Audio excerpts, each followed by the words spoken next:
नमस्ते विद्यार्थियों, डॉक्टर कीर्ति की हिंदी की दुनिया में आपका स्वागत है।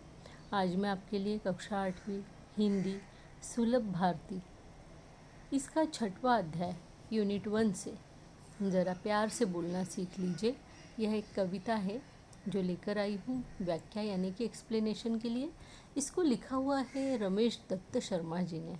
तो सबसे पहले तो हम रमेश दत्त शर्मा जी जो हैं उनके जीवन परिचय को देख लेते हैं। कभी भी किसी कविता को या किसी भी लेख को, गद्य पद्य को पढ़ते समय हमें सबसे पहले कवि के जीवन परिचय के बारे में जान लेना बहुत ज़रूरी होता है, क्योंकि उससे उनकी भाषा, उनके विचार हमारे सामने जो है बहुत आसानी से हमें उनके विचार जो है समझ में आ जाते हैं। तो आइए हम देख लेते हैं। उनका जन्म हुआ था 1939 में जलेसर, एटा, उत्तर प्रदेश में, और उनकी मृत्यु हुई है सन 2012 में। परिचय देखते हैं। शर्मा जी 50 वर्षों से पत्र पत्रिकाओं, रेडियो और टीवी के माध्यम से वैज्ञानिक दृष्टिकोण का प्रचार प्रसार करते रहे। वैज्ञानिक दृष्टिकोण यानी साइंटिफिक जो है उनका सोच, उसका प्रचार प्रसार करते रहे। आपको विज्ञान लेखन में दर्जन से अधिक पुरस्कार मिल चुके हैं, यानी कई उन्होंने विज्ञान लेखन की जो है किताबें लिखी हुई हैं। आप कक्षा 7वीं 8वीं से ही स्थानीय मुशायरों में चचा जलेसरी के नाम से शिरकत करने लगे थे, यानी 7वीं 8वीं क्लास में ही थे जब से वो मुशायरों में जाने लगे थे, अपनी कविताओं को वहाँ पर पढ़ने लगे थे। अब पद्य से संबंधित हम देख लेते हैं। इस कविता से संबंधित कि प्रस्तुत गज़ल के शेरों में शर्मा जी ने प्रेम से बोलना, सही समय पर बोलना, बोलने से पहले विचार करना, आत्मनियंत्रण रखना, मधुर भाषी होना आदि गुणों को अपनाने के लिए प्रेरित किया है। विद्यार्थियों, आपको एक प्रश्न आता है एग्ज़ाम में कि कविता का रसास्वादन कीजिए, है ना। कविता का रसास्वादन में आपको एक मुद्दा आता है कि कविता की केंद्रीय कल्पना, उसके बारे में लिखिए। तो कविता की जो केंद्रीय कल्पना होती है वो हमें ये जो पद्य संबंधी होती है ना, इसी के अंदर दिया हुआ होता है। जैसे यहाँ पर दिया हुआ है ना कि प्रेम से बोलना, सही समय पर बोलना, बोलने से पहले विचार करना, आत्मनियंत्रण रखना, मधुर भाषी होना आदि गुणों को अपनाने के लिए कवि ने हमको इस कविता के माध्यम से कहा है। तो यही इसकी केंद्रीय कल्पना है। ठीक है।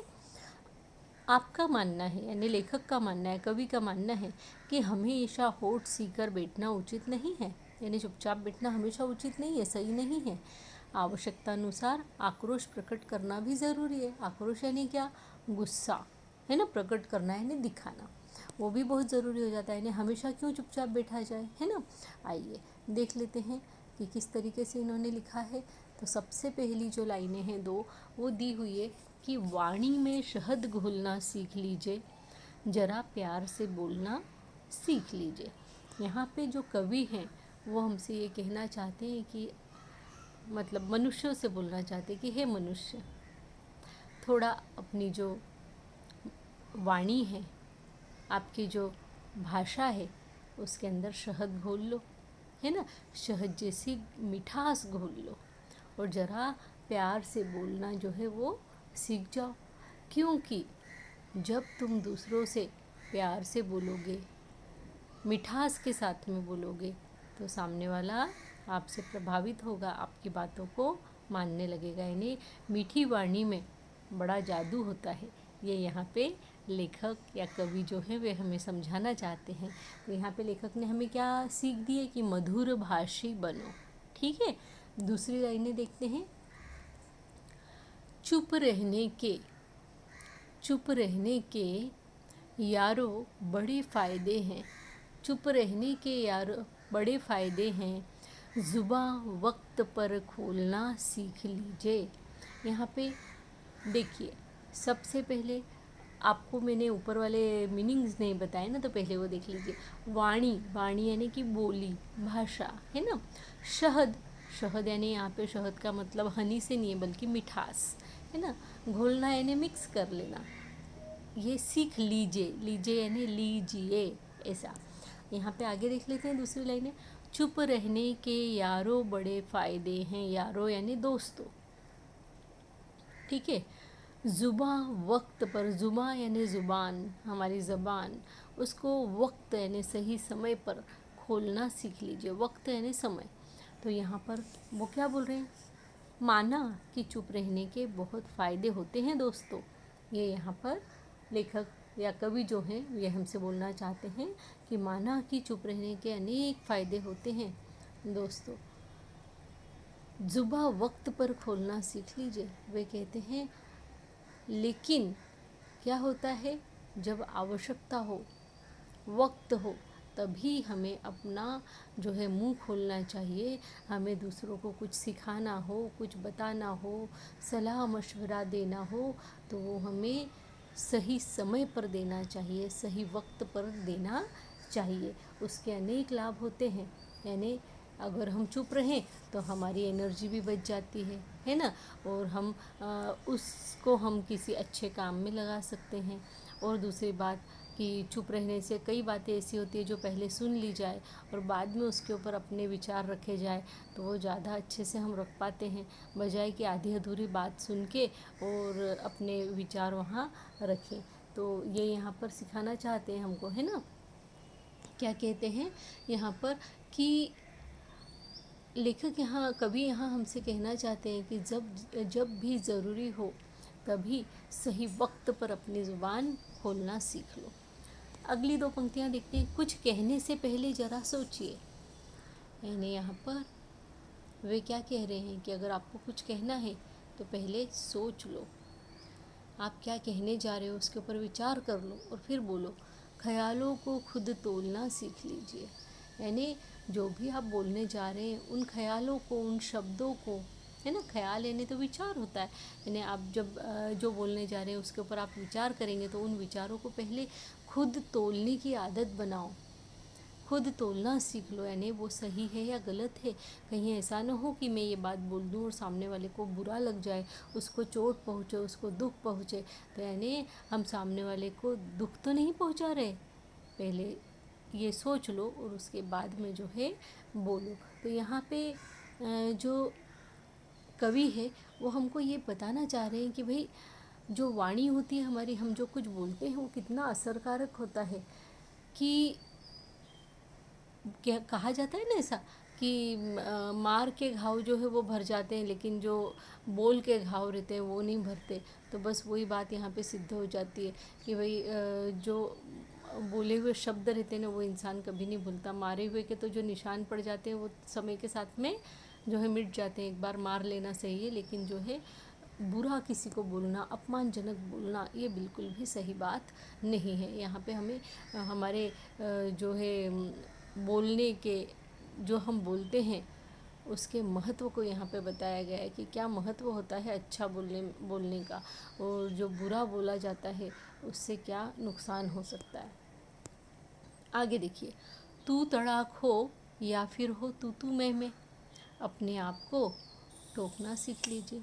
तो तू तड़ाक यानी क्या है, जब लड़ाई झगड़े होते हैं तो तू मैं, तू तड़ाक यानी हम सामने वाले को आप तुम कह के जो मान सम्मान देते हैं, लड़ाई झगड़े के समय में क्या हो जाता है, वो एकदम एक तरफ हो जाता है और तू तड़ाक पे आदमी उतर आता है।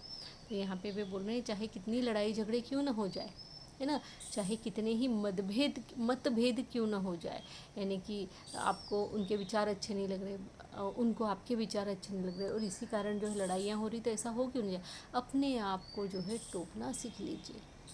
यानी एक दूसरे के ऊपर जो है आप इल्ज़ाम मत लगाइए कि तूने ऐसा किया, नहीं तूने ऐसा किया। इस तरीके के इल्ज़ाम लगाना मत सीखिए, इल्ज़ाम लगाना बंद कर दीजिए। अगर तू मैं की स्थिति उत्पन्न हो रही है तो अपने आप को टोकना सीख लो, अपने आप को रोकना सीख लो कि लड़ाई झगड़े में क्या रखा है ना, तू मैं में क्या रखा है, ये यहाँ पर हमें सीख दी गई है। आगे देखते हैं।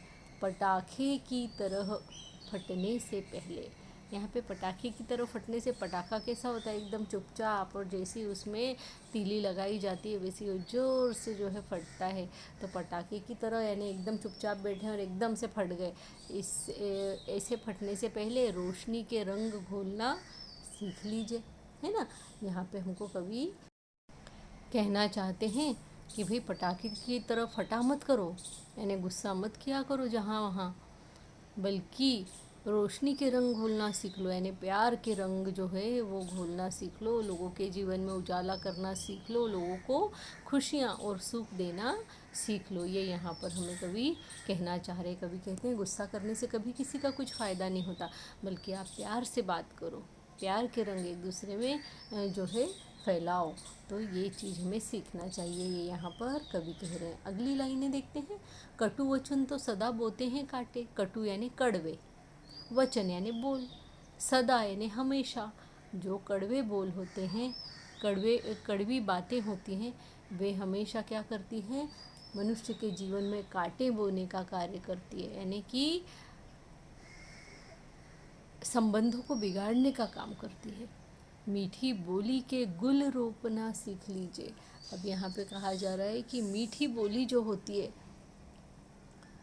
उसके जो बीज है उसको बोना आप सीख लीजिए।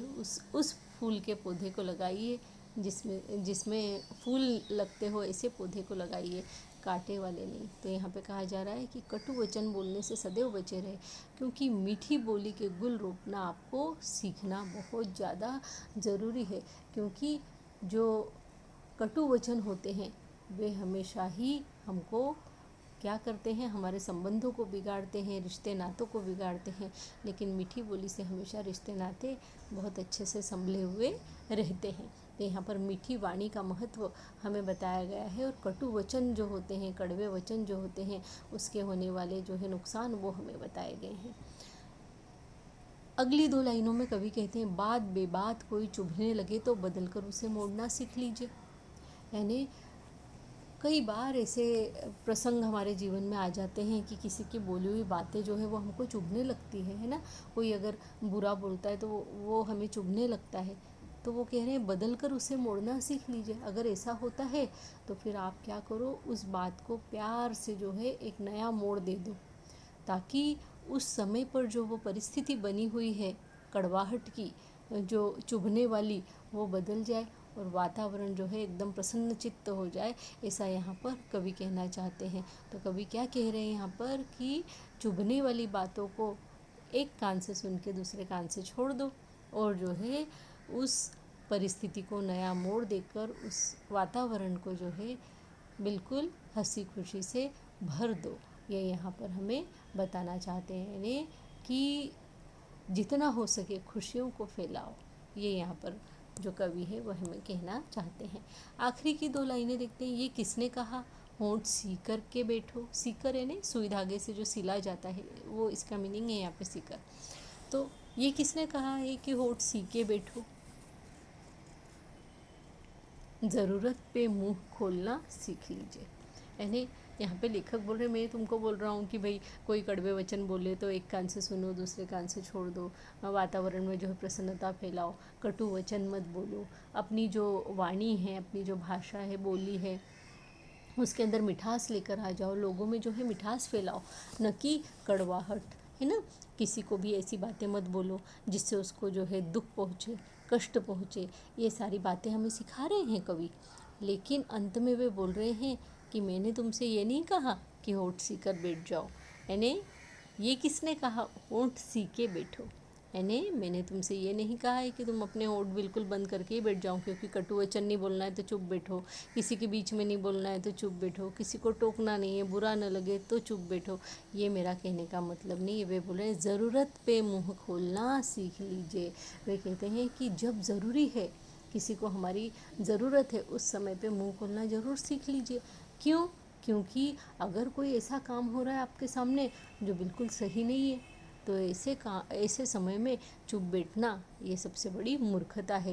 यानी किसी के साथ अगर अन्याय हो रहा है तो उसको हमें न्याय दिलाने के लिए हमारा मुंह ज़रूर खोलना चाहिए, उस समय चुप रहना नहीं चाहिए। यहाँ पर वो बोल रहे हैं, इसका मतलब यहाँ पे हमको जो है कभी सीख दे रहे हैं कि विपरीत परिस्थितियाँ जो होती है, या अत्याचार, अन्याय जहाँ पे होता है, वहाँ पर जो है डट कर हमें उसका सामना करना चाहिए, और वहाँ पे जो है हमें हमारा मुंह खोल के मुंह तोड़ जवाब जो है सामने वाले को देना चाहिए, उसका विरोध करना चाहिए। ये यहाँ पर हमें कवि कहना चाह रहे हैं। तो विद्यार्थियों, आपको इस कविता का एक्सप्लेनेशन कैसा लगा मुझे कमेंट बॉक्स में लिखकर ज़रूर से बताइएगा। मुझे पूरी उम्मीद है कि आपको ये खूब अच्छे से आ गया होगा। अगर कुछ नहीं आया हो तो कमेंट बॉक्स में लिखकर आप मुझसे पूछ सकते हैं। मिलती हूँ आपसे अगले वीडियो में, और जाने से पहले आपसे कहना चाहूँगी कि मेरे इस चैनल को लाइक कीजिए, सब्सक्राइब कीजिए, और हो सके तो अपने फ्रेंड्स के साथ में शेयर भी ज़रूर से कीजिए, क्योंकि मिल बांट कर पढ़ने से ज्ञान बढ़ता है, कभी भी कम नहीं होता। इस बात को हमेशा ध्यान में रखिए। इसी के साथ में मिलती हूँ आपसे अगले वीडियो में। तब तक के लिए धन्यवाद। नमस्ते।